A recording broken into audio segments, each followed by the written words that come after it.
Hey everyone, and welcome back to the Trini Indian Kitchen. Today I'll be making aloo choka. So as you can see in the title below, I have translated it into spiced mashed potatoes because it really is spicy mashed potatoes. So if you want to see how it's made, or if you haven't heard of it before and if you want to see what it is, then keep watching this video.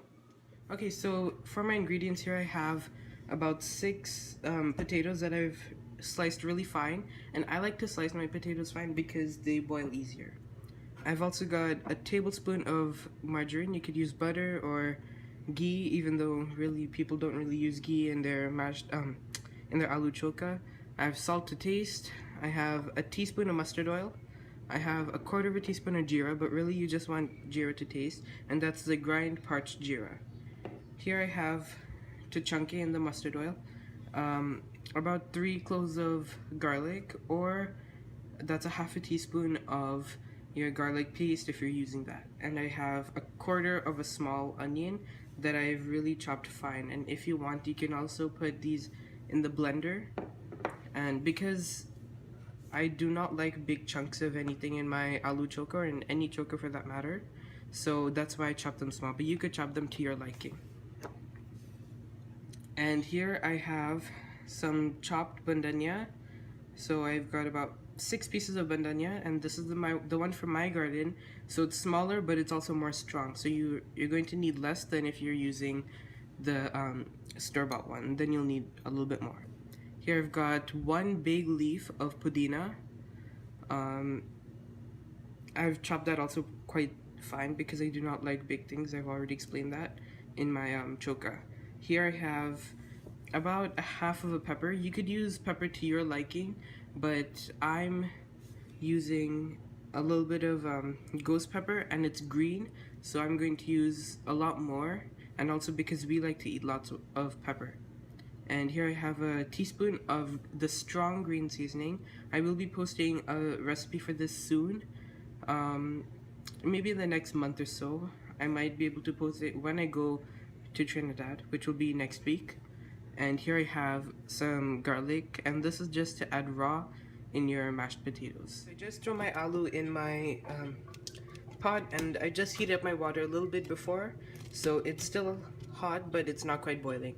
We're going to let this boil until you stick a fork in there and you take out a piece of aloo, and if you squish it, it should be like, it should squish right away in your hand. Like, you don't even have to add pressure. That's how soft you want your aloo. So for me, because I've chopped them really fine, it's going to be about 10 minutes. So my aloo is finished boiling, so I'm going to turn off the stove and I'm going to take this to drain, and then I'll put it in my mixing bowl and I'll show you what happens. Okay, so here's my aloo, and I'm just going to throw in my margarine into this and my jeera, because I want these two to incorporate properly. So then you're going to start mashing everything together. When everything's mashed together nicely, we're going to throw in our seasonings. And once our seasonings are in there, we're going to mash everything together just to mix everything in. And it's important to do it while it's still hot so that everything can incorporate and infuse with each other. Throw in some salt, just a little bit, and mash again to mix everything. And here I'm gonna set up a small frying pan to heat up. Traditionally, again, you would use a karchul, but I'm just using a frying pan. I have a karchul, but I have more control if I use a frying pan. That's why I'm using a frying pan. Okay, when it's hot, you're going to throw in your mustard oil. And mustard oil hots very quickly, so you can throw in your garlic right after, and your onion. And this is fried up nicely. Everything's just a little soft, and that's all that we need. So I'm gonna show you how I throw it into the. So you're going to just take it and throw everything in there, and you can take a spoon and just scrape everything out of that, and give this a final blend. And here we go. This is our aloo choka. It's ready. So this, you can eat it exactly the way you want. It's how we eat it at home is with sada. but you can, however you feel like eating it, you can eat it. It's just like a mashed potatoes. It's just a little twist on it. It's a little kick.